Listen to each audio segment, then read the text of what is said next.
देखिए, राहुल गांधी आक्रामक हैं केसीआर के ऊपर।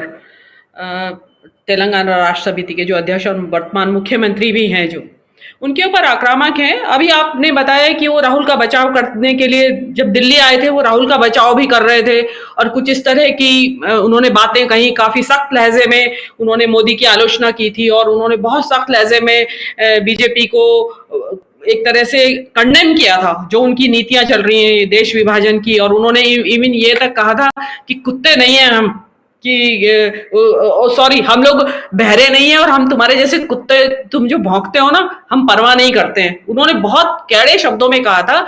लेकिन उसका ये मतलब नहीं देना चाहिए कि केसीआर कांग्रेस के साथ बहुत कोई बहुत सकते हैं कि वो बहुत ज्यादा उनके साथ गठबंधन की उनकी इच्छा है।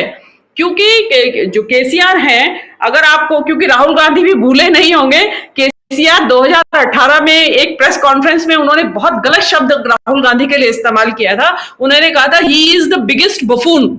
जो जो बीजेपी और का आईटी सेल हिंदी में कहता है, वो बात उन्होंने राहुल गांधी के लिए 2018 में केसीआर ने कही थी।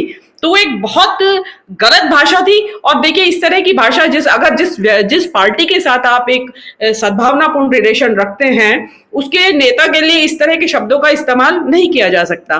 अब रही बात, ये कहेंगे कि आप केसीआर बार बार आ रहे हैं और वहां पे दिल्ली में आते हैं और बड़ी प्रेस कॉन्फ्रेंसेस करते हैं, मीट्स करते हैं और उसमें बड़ा बीजेपी के अगेंस्ट भी बोल रहे हैं, राहुल का बचाव भी कर रहे हैं। देखिए, केसीआर की अपनी भी वहां जमीन पे थोड़ी सेंध बीजेपी ने लगा दी है, मानना पड़ेगा।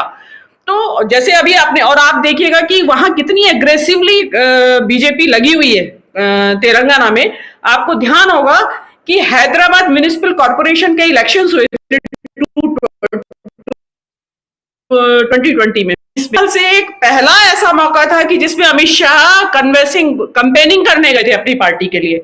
बल्कि बहुत मजाक भी उड़ा था कि अभी ग्राम पंचायत के उसमें भी शायद ये लोग आएंगे। तो और वहां पे उन्होंने बड़ा अच्छा प्रदर्शन किया था। बीजेपी वालों का प्रदर्शन काफी रहा था। तो केसीआर को डेफिनेटली एक आक्रोश तो है, किसान भी है, युवाओं का आक्रोश भी है, और उसी को राहुल गांधी वहां एड्रेस करने भी गए हैं। आपने देखा होगा कि जो, जैसे आपने अपने कि वो जेल में उन एनएसयूआई नेताओं से मिलने भी गए, जो उस्मानिया यूनिवर्सिटी के बाहर रहे थे। शांतिपूर्ण प्रदर्शन था, उनको जेल में डाला। तो उसमें एक बहुत ही अच्छा, एक बहुत पॉजिटिव मैसेज तेलंगाना के यूथ के लिए गया है। और जिसको कहते हैं ना कि जो तेलंगाना क्या है कि जिस त्रासदी ये है कांग्रेस की, तेलंगाना राज्य कांग्रेस ने बनाया और कांग्रेस को ही वही के मुख्यमंत्री ने गरियाना शुरू कर दिया। तो वो एक अच्छी बात नहीं रही। हो सकता है कि अब जो है केसीआर को रियलाइजेशन हुआ हो, क्योंकि अब अपने को एक दुश्मन आगे खड़ा है, सामने एमआईएम भी है, असदुद्दीन अवैसी भी हैं।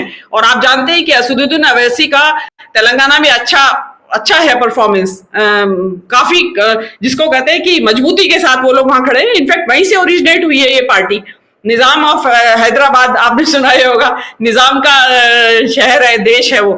तो वहां पे कांग्रेस के लिए अकेले जाना, प्रोबेबली मेरे हिसाब से कांग्रेस अकेले जाएगी। जिस तरह रिजेंटमेंट है जो आज की रैली में, सॉरी कल की रैली में, वारंगल की जो रैली में जो रिफ्लेक्ट हुआ है, तो उससे कांग्रेस को लगता है कि शायद हमें अकेले जाने में इलेक्शन में उससे फायदा मिलेगा। और जैसे अभी आपने पीके के उनके बारे में भी बताया था, जो उनकी योजना थी जो उन्होंने दी थी, तो उसमें भी ये चीज है कि साउथ के राज्यों में, और डेफिनेटली तेलंगाना भी यद्यपि साउथ का राज्य है, लेकिन एक गंगा जमनी तहजीब का राज्य माना जाता है।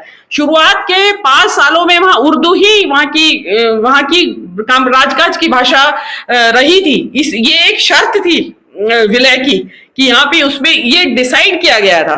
तो ये चीजें चलती है। और जो जेंटलमैन एग्रीमेंट जिस वक्त हुआ था 1956 में, जिस टाइम इसका रीऑर्गेनाइजेशन हुआ, तो तेलंगाना के लोग मिलना नहीं चाहते थे। देखिए, ये आंध्र प्रदेश, आंध्रा, तेलंगाना और रायल, ये 3 इलाके हैं वहां पे। तो इस टाइम आंध्रा और रायलसीमा तो एक स्टेट अलग बन गया है और तेलंगाना अलग है।